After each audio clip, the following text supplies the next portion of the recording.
Hello and welcome to the Speak PR podcast. My name is Brian and I am taking over the mic for Jim today.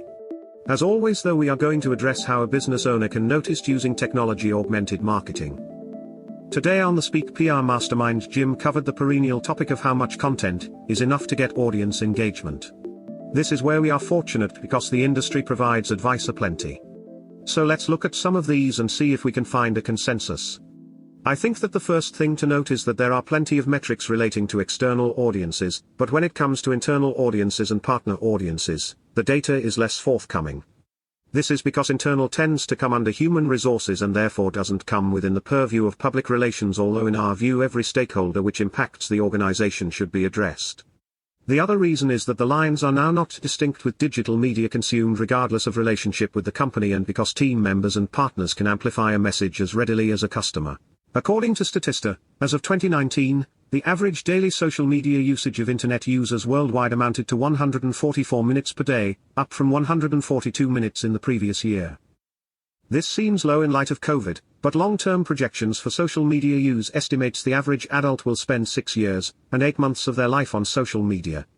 By comparison, the average 75-year-old will have spent 25 years asleep. So this means that a company has in theory just over 2 hours per day to connect with an avatar, although if this is directed at team members and partners they will be at work, and so email will increase that window of time to create engagement. The goal of all of this work is to move people along the funnel from being receptive, to aware, to be interested, to engaged as they receive value, and ultimately to be evangelical, and to tell others. So the question then is, how much will this take? Jim has developed the concept of the Active Communications Index, a productivity measure which will give you a metric to determine how much work will be sufficient for your social media activities against known industry benchmarks. In setting an Active Communications Index, or ACI, you can be relieved at not creating endless content, and instead focus on engaging content. We will focus on content created times the number of channels of distribution. Remember too, that content creation is a circular process, it is never finished, and this needs to be kept in mind when undertaking public relations. What is the Active Communications Index which a company should aim for in order to find the optimal balance between time invested in the activity and the return on that investment of time, creativity, and money? The good news is that frequency is not key, but quality and timing are, because the engagement levels are important, which is why we covered creating A1 context-sensitive content in Engage, and why we detailed our avatar and their daily schedule, because people are not online all day looking at content. Some may be, but those working will have to work some of the days. Let's also point out that these are not hard and fast rules, and different organizations will have different volumes, and also this will be different for business to business, consumer, government, etc. However, the important takeaway is that this is not an all-consuming task, but a considered application of creativity coupled with technology for creation and amplification. So let's reveal these optimal numbers as advised by the platforms themselves. Twitter should have a minimum of 3 posts per day, 15 is ideal and 30 is the maximum. Facebook should have a post once per day, ideally 2, but doesn't really set a maximum. Instagram suggests 1 to 3 posts per day. LinkedIn, the business site, suggests 1 per day to a maximum of 5 per week.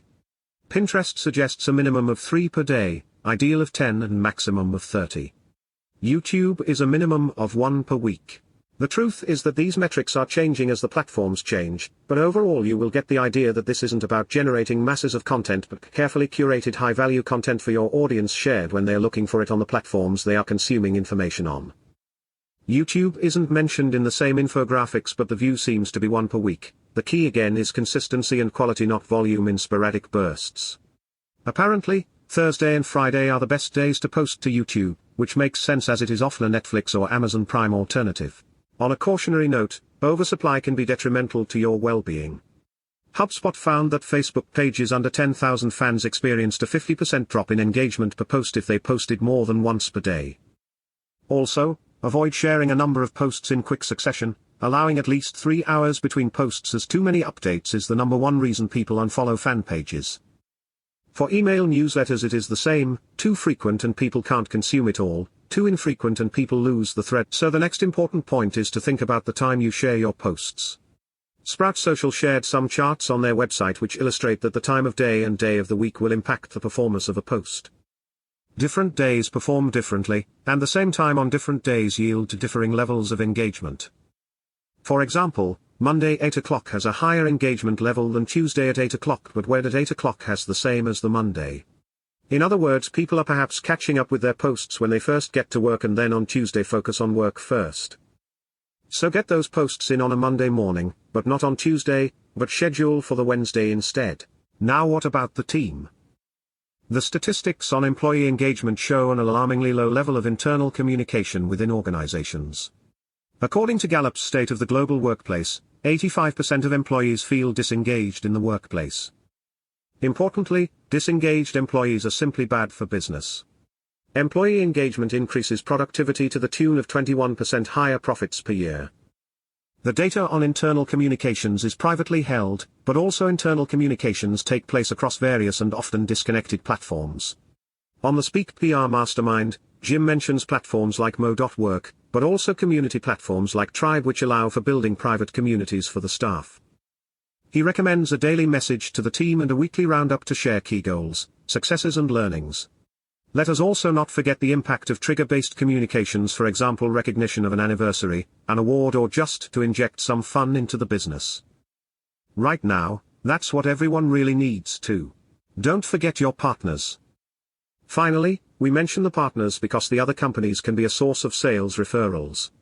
Social channels may not be relevant because partners will want to share commercial and sensitive information.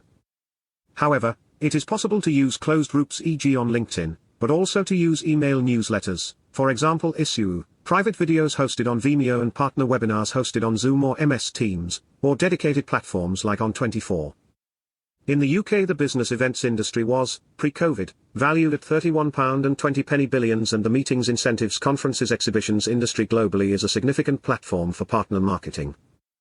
These traditional means of gathering and sharing business ideas have been disabled by COVID and may not return. Partner communications in the traditional form need to be replaced with other channels in a proactive and planned engagement strategy built into the Active Communications Index. It may not be with the popular social media channels, but there are many private and dedicated business-to-business digital platforms to use instead. Finally then, I hope that by sharing some actual numbers of how much social media posting is enough, you can be free of the anxiety of being on the digital treadmill. Parkinson's law states that work expands to fill the time. I have articulated the Active Communications Index as a way of defining how much time needs to be spent, and in the Speak PR Mastermind we share the amplification tools which enable the automation of distribution. The combination of a known goal and the tools with which to attain those goals, I hope, will allow you to focus on the enjoyable aspects of content creation, and focusing that on telling your customers success stories. Thank you for listening to this episode of Speak PR. My name is Brian and I am an AI avatar myself, generated by the Talkia platform. I've been speaking on behalf of Jim.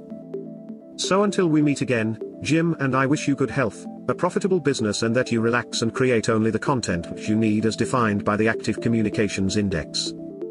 Keep communicating.